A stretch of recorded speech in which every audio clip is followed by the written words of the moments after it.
And स्वागत है आप लोगों का मेरे आज के नए व्लॉग में, जहाँ पे हमने स्टार्ट की है फैट बर्निंग की सीरीज़। और बॉडी इतनी ज़्यादा सोर थी मेरी लास्ट वीक के वर्कआउट से, तो मैंने सोचा कि क्यों ना मैं सबसे पहले रिकवरी और फोम रोलर कर लूँ। And foam roller is something like कि मेरे मसल्स की मसाज हो रही है। मुझे इतना रिलैक्स लगता है ना फोम रोलिंग के बाद। और अगर आपको हमेशा ऐसा लगता है कि आपका पोस्चर बिगड़ता है या फिर एक्सरसाइज का जो इफ़ेक्ट है आप पे प्रॉपर नहीं आता, कभी गलत आ जाता है, तो उस इंजरीज की प्रिवेंशन मतलब इंजरीज से अगर आपको बचना हो, अगर आपको उसको प्रिवेंट करना हो, तो आप वर्कआउट के पहले या फिर वर्कआउट के बाद में कभी भी ये फोम रोल ऑन कर सकते हो। सो नेक्स्ट टाइम आप ज़रूर ट्राई करके देखो। एक तो वर्कआउट के पहले करो तो एज अ वार्म अप हो जाएगा, बाद में करोगे तो सोरनेस कम हो जाएगी। और आज मेरा था mobility plus lower body workout, तो मैंने थोड़ा पहले फोम रोलर कर लिया, उसके बाद मैंने जंपिंग स्क्वाट स्टार्ट कर दिए। Jumping squat is the best to burn the lower body fat. और जंपिंग स्क्वाट्स ऐड करने के बाद मैंने स्टेप अप्स किए। जो बॉक्स है, ये एक्सरसाइज आप स्टूल या फिर किसी भी टेबल पे भी कर सकते हो आराम से। बस इसके लिए आपको थोड़ी हाइट चाहिए, मतलब जो भी ऑब्जेक्ट है जहाँ पे भी आप कर रहे हो उस ऑब्जेक्ट की हाइट चाहिए। और उसके बाद जैसे कि मैंने आपको बोला कि मेरा आज मोबिलिटी का वर्कआउट है। सो मोबिलिटी मतलब मोमेंट, और मोबिलिटी का दूसरा मीनिंग ये भी है कि मोबाइल अपने जो मसल्स है उनकी मोबिलिटी, उनका जो रेंज ऑफ मोशन है वो कितना ज़्यादा जा सकता है। और उसको अगर आपको ज़्यादा लेके जाना हो रेंज ऑफ मोशन को, तो उसके लिए आपको मोबिलिटी ट्रेनिंग करना बहुत ही ज़्यादा ज़रूरी है, क्योंकि तभी हमारी थोड़ी फ्लेक्सिबिलिटी बढ़ती है, रेंज ऑफ मोशन अच्छा जाता है, पोस्चर प्रॉपर जाता है और हर एक्सरसाइज एक करेक्ट फॉर्म के साथ होती है। यहाँ पे मुझे ये रॉड मिला था, मैंने इससे बहुत सारे मूवमेंट्स किए मोबिलिटी के, जिससे मुझे बहुत ज़्यादा फ्री लग रहा था। सबसे पहले मैंने शोल्डर डिसलोकेशन किया, जिसके कारण पेक्टोरियल मसल्स वगैरह अच्छे से स्ट्रेच हो जाते हैं। और उसके बाद ये एक्सरसाइज किया फॉर लोअर बैक, और सच में इस वाली एक्सरसाइज से ना लोअर बैक ऐसी पॉपअप हो रही थी, क्योंकि मेरी ऑलरेडी बॉडी हमेशा ही सो रहती है। और उसके बाद थोड़ा गुड मॉर्निंग किया glute activation and lower body activation के लिए। और कभी कभी वर्कआउट में ऐसे चेंजेस करना ज़रूरी है, तो कभी मोबिलिटी ट्रेनिंग, कभी flexibility, endurance, stamina, strength, power training, ऐसी नई नई चीज़ें ट्राई करना बहुत ज़्यादा ज़रूरी है। उसके बाद ये मूवमेंट किया for inner thighs and for side fat, ये भी एक मोबिलिटी का ही मूवमेंट है। आप नेक्स्ट टाइम ये ज़रूर अपने वर्कआउट में कभी ना कभी ऐड करके देखना। ये वर्कआउट हम रोज़ नहीं करते हैं, एंड ऑब्वियसली ऐसा वर्कआउट रोज़ नहीं करना चाहिए, लेकिन कभी कभी मोबिलिटी, फ्लेक्सिबिलिटी, इस टाइप का जो नया नया रूटीन है आप फॉलो करके डेफिनेटली देख सकते हो।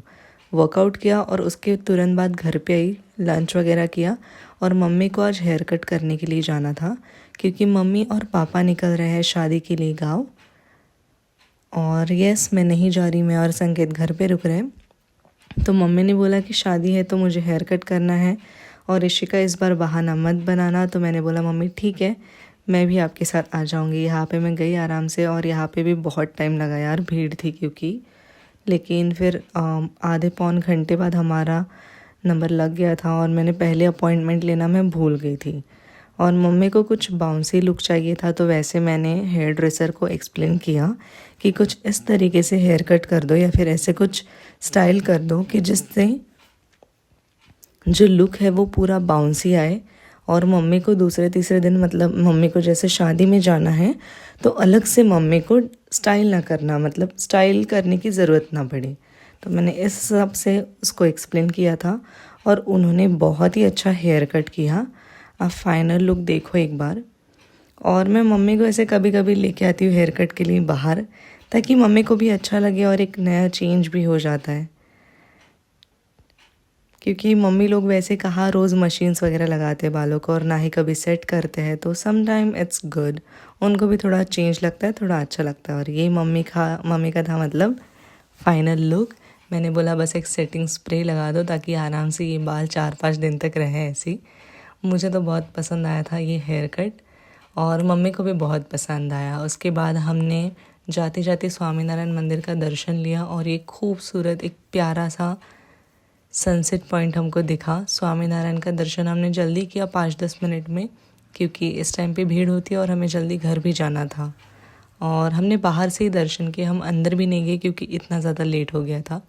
शाम को मुझे और थोड़ा काम था, क्लाइंट थे, अपना मील भी कंप्लीट करना था। तो बस ये ब्यूटीफुल सा सनसेट देख के हम निकल गए घर की तरफ। लेकिन बहुत ही मज़ा आया। कभी कभी जब ऐसे बाहर निकलो ना, कुछ नेचर की जो चीज़ें होती है वो तुमने एंजॉय कर लेनी चाहिए। और फिर घर आने के बाद पता है क्या, मैंने मम्मी को फिर से बोला कि मम्मी एक बार अपना लुक दिखाओ। तो देखो घर आने के बाद ऐसे लग रहे थे थोड़े, मतलब थोड़े से सेटलमेंट घर आने का दिया हो जाता, लेकिन फिर भी बाल बहुत अच्छे दिख रहे थे।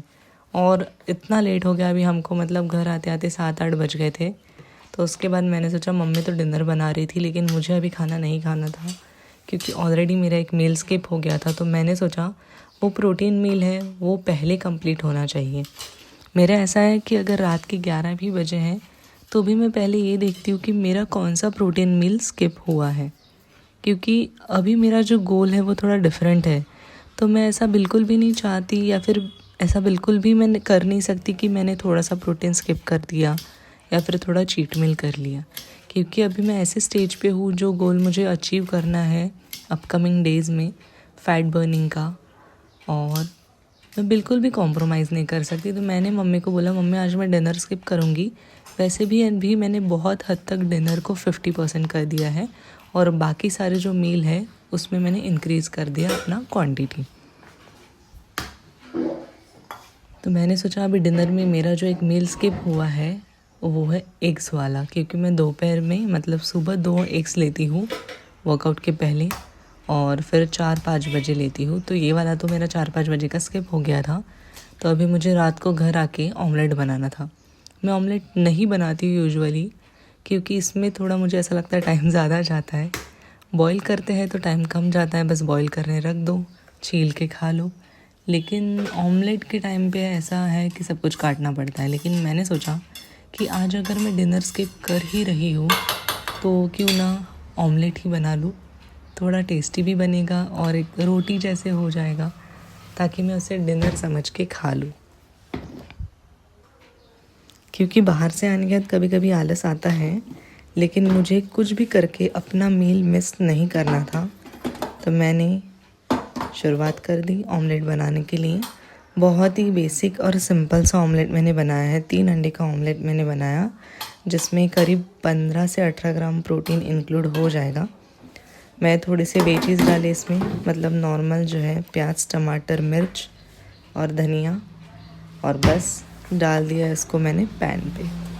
आपके साथ ऐसा कभी कभी होता है क्या यार, कि आप बाहर गए हों और वहाँ पे आपका प्रोटीन मील या फिर आपका कोई एक मील है जो आप स्किप कर दिए?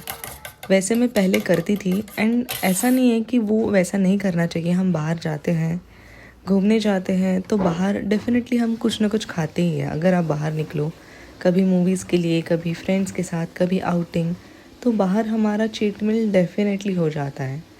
लेकिन पता है मैं क्या करती हूँ, जब भी बाहर जाती हूँ ना, बहुत सारा पानी पी लेती हूँ, ताकि मुझे बाहर जाके बहुत ज़्यादा क्रेविंग्स ना लगे, या फिर जो चीज़ें ऐसी दिख रही है वो देख के ये ना हो जाए। तो मैं ऐसा करती हूँ।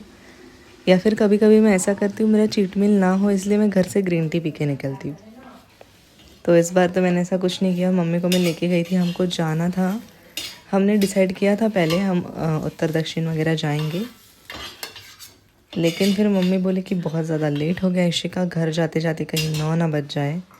तो हम आ गए घर पे। मम्मी ने अपना नॉर्मल दाल खिचड़ी बनाया आज, और मैंने बनाया अपना मील ऑमलेट। तो बस अभी मैं ऑमलेट एंजॉय करती हूँ। और आपको मेरा आज का व्लॉग कैसे लगा ये डेफिनेटली बताना कमेंट सेक्शन में।